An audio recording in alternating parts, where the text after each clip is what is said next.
Hello. Today was day 5 of my dream job of building my own business and getting paid to do so. Um, Today I did 20 code calls, and that was the brunt of the work today. Took me about 3 hours to go through the 20 calls, um, and this is identifying the right schools and sending follow up emails after the calls. Um, I got half. So 10 didn't answer, and four were interested. Three said no, and three said call back. Either they would call back or I would. Um, it's kind of just up to how the conversation goes.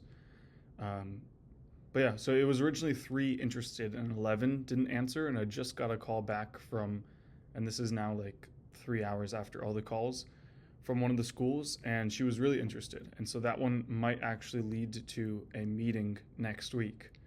Um, there was a meeting I was going to have at the end of this week that was canceled. And so it is now August 7th, which isn't a little bit, but it's also in Philadelphia, and I'm Boston based right now. So moving between the two it's like a 5 hour drive or an hour flight. Both of those are pretty expensive when you consider gas and tolls and wear and tear on a car. Um, but yeah, so that's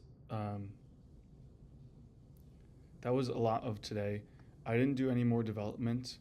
Um, you might be curious why it's day 5 and a Monday, uh, and why this didn't come up Friday, and that's because I had a 4 a.m. flight to Philadelphia that left. Or sorry, I woke up at 4 a.m. for flights to Philadelphia, and it just threw me off for the whole day. Um, I didn't sleep like at all well. I tried reading like researching some Montessori stuff by reading Montessori's books. Right now I'm reading the Advanced Montessori Method, and I also did 3 calls. But something about doing cold calls is you need to be like in the right headspace, which is somehow like in your control. But when I don't have sleep, maybe this is just a me thing. I can't like people can hear it through the phone. Like you need a certain level of enthusiasm, and I have trouble doing that without adequate sleep. So um, I settled for the 3, so I completed 40 calls last week, and so today I did 20 to get back on track. So it's been 6 days technically, um, and I did 60 calls so far. Um, Now, this brings the current cold call table up to 123 schools and 134 calls, because at the beginning I called some schools who didn't answer. I would call them again a week later to see if they would. But having a healthy amount of schools called, 123, I have a count of 12 that are interested. And of course, these are varying degrees of interest, but I think 12 out of 123 gives me a good estimate that about 10%, or 1 out of every 10 schools I call, will be interested, which is about one a day. And that's what I've been seeing roughly. Um, so that's pretty cool, because I wonder what my conversion rate now is for these 12 schools. Do I have a 10% conversion rate from interested to customer? If so, then I have a sales funnel. I know how many calls I need to make to get however many customers I want to have. And that's cool. This is my first time like doing a lot of this. So um, it's cool to see, like, I kind of had an idea of what the framework might be and what it might turn out to, and it's cool having it go through it. Um, it's tough making cold calls, but it's also fun when you get like that one that just goes really well, and the person like really wants what you have. Like the one that I just had, we like chatted for 10 minutes, and um, yeah, just like very cool. I don't know the science behind it. I think it's a lot of luck, but it's also quantity. And if you like, there's schools that I'm sure said no that could be great customers, like they would love it, but Maybe it's my delivery, maybe it's the time I called. I try to call it a good time, like midday between arrival and dismissal, so not any of those like high stress times during the day. But um, yeah, you can't really control some of these factors. You just have to um, call quantity, and maybe those schools that did say no, um, I hope that they come around, and maybe through a referral of one of the schools I work with, they actually hear about me again, and then at this time they're interested. And I'll probably have made a lot of development at that point, but um, yeah, and it's. I'll just say one more thing. Um, my like, I don't know if script is the right word, but like the the conversation that I'm steering I've noticed has changed since the start of this whole thing, and I think it's changed for the better. I'm kind of leaning towards asking for help in the first few seconds of the call. Um, I'm looking for like advice, because yes, I'm coming from the perspective. I read Mahan Khalsa's book. He published in like 1999.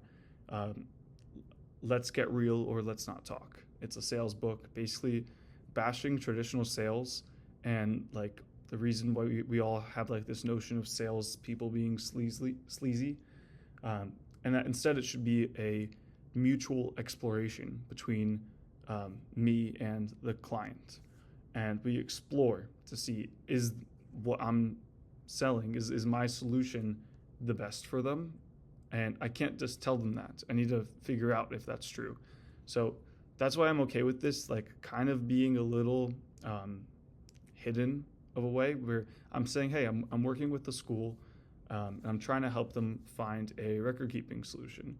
I'm curious, how do you do it at your school? And that kind of opens the door where I'm not, well, first of all, I learn information, which it's good to know. Like, I want to know what the market is. If someone is happy, I say, what do you use and are you happy with it? And so if they're happy with it, then I learn what they use. I say, I maybe sometimes, depending on like tone that they use, I might ask a quick follow-up, like, I don't know, just to get more like details on what they're happy about, like what makes it work so well. But it also opens the door for me to learn that, oh, we don't have a system that's working well. And that's the person I want to sell to. I don't want to sell to someone who is fine with what they have and is happy with it. Like, okay, great, I can learn from you. I can see what works and what you're happy with to try to do for my customers. And I just thank them for their time. It's 1 minute of their time, and I'm okay with that. Starting this, I was very like hesitant to, like, isn't it rude to just call people? And I think there's a fine line between that and being like self-advocating and like kind of taking what you want. And they do have an open line. Yes, it might be for parents, but they also say call on the website. And yes, that might be for future parents, but I don't know. I checked like I don't know.